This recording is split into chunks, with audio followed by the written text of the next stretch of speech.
Bonjour et bienvenue. Aujourd'hui, on part pour un voyage vers les régions les plus froides, les plus reculées de notre planète. Ce sont des mondes de glace qui, même s'ils semblent très très loin, ils jouent un rôle absolument crucial pour nous tous. C'est parti, explorons ensemble les domaines froids.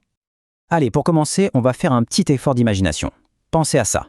Des paysages où le blanc s'étend à perte de vue. Le silence est presque total, à part, bien sûr, le sifflement du vent.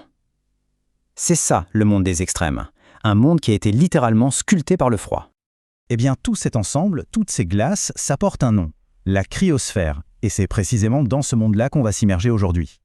Bon, alors entrons dans le vif du sujet. Notre première étape nous emmène au cœur du réacteur, si on peut dire, au cœur même des domaines froids, le monde de la glace permanente. Alors la cryosphère, pour faire simple, c'est tout ce qui est gelé sur la Terre. Mais attention, c'est pas juste un immense congélateur planétaire, non.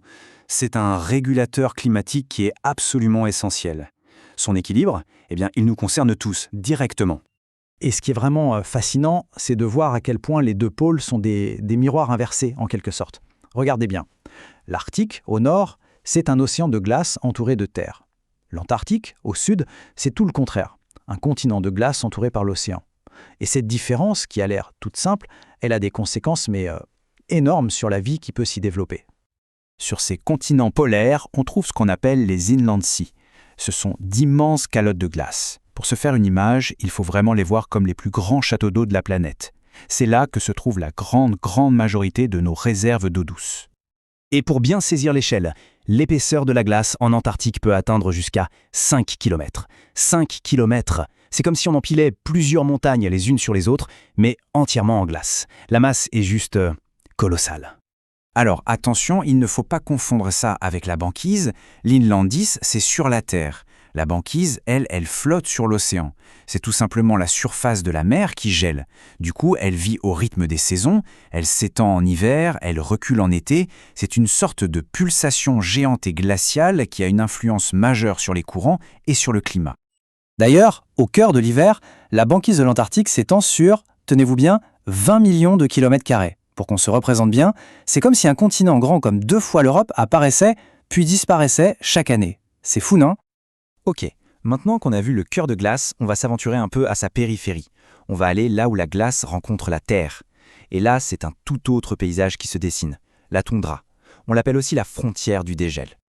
Alors, la clé pour comprendre la toundra, elle est juste sous nos pieds. Le sol, en fait, c'est une sorte de sandwich glacé. En bas, il y a une base qui est gelée en permanence, ça c'est le pergélisol, et juste au-dessus, il y a une fine couche active, le mollisol, qui, elle, ne dégèle que pendant le très court été. Et ce cycle permanent de gel puis de dégel, ça sculpte le sol de façon spectaculaire. Ça crée des paysages qu'on dirait presque venus d'une autre planète.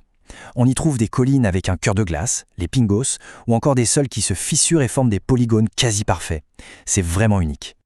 En fait, il y a une règle toute simple. Si la température moyenne du mois le plus chaud n'arrive pas à 10 degrés, les arbres ils ne peuvent pas pousser. Point. C'est cette limite thermique toute bête qui définit la toundra et qui explique ces horizons infinis, complètement dénudés. Alors, en voyant ça, on pourrait se dire que ces terres sont complètement désertes, non ? Mais alors, question, comment la vie fait-elle pour s'implanter, pour survivre dans des conditions aussi extrêmes ? Eh bien, pour survivre ici, il faut être un vrai maître de l'adaptation. C'est une question de stratégie. Certains animaux vont s'emmitoufler dans une épaisse couche de graisse ou de fourrure. Les plantes, elles, vont se faire toutes petites, se blottir contre le sol pour échapper au vent. Et puis il y a les autres, ceux qui choisissent la fuite. Ils entament une migration de milliers de kilomètres juste pour attendre des jours meilleurs. Et c'est là justement qu'on retrouve notre fameuse différence fondamentale entre les deux pôles. L'Arctique, comme il est connecté au continent, il a une vie terrestre assez riche, avec des herbivores, des prédateurs. L'Antarctique, lui, est complètement isolé par l'océan. Du coup, c'est presque un désert terrestre. Là-bas, toute la vie, mais vraiment toute, est tournée vers la mer. Et les plantes dans tout ça ? Elles ne sont pas en reste, loin de là. Elles font preuve d'une ténacité incroyable. Elles ont compris le truc. Pour survivre, il faut se développer au ras du sol, former des sortes de coussins bien compacts. Comme ça, elles se protègent du vent glacial et elles captent le moindre petit rayon de chaleur. Bon, on a vu tout ça, c'est fascinant, mais au final, on pourrait se demander pourquoi est-ce qu'on devrait se soucier de ces mondes si lointains, si gelés. Concrètement, en quoi est-ce que leur sort nous concerne, nous ici ? La réponse, en fait, elle est très simple. Les pôles, c'est à la fois le climatiseur et le réservoir d'eau de notre planète. Leur équilibre est donc directement, intimement lié au nôtre.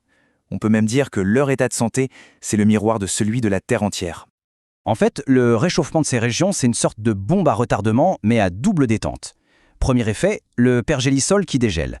Ça libère des quantités massives de gaz à effet de serre qui étaient piégés depuis des millénaires. Résultat, ça accélère encore plus le réchauffement.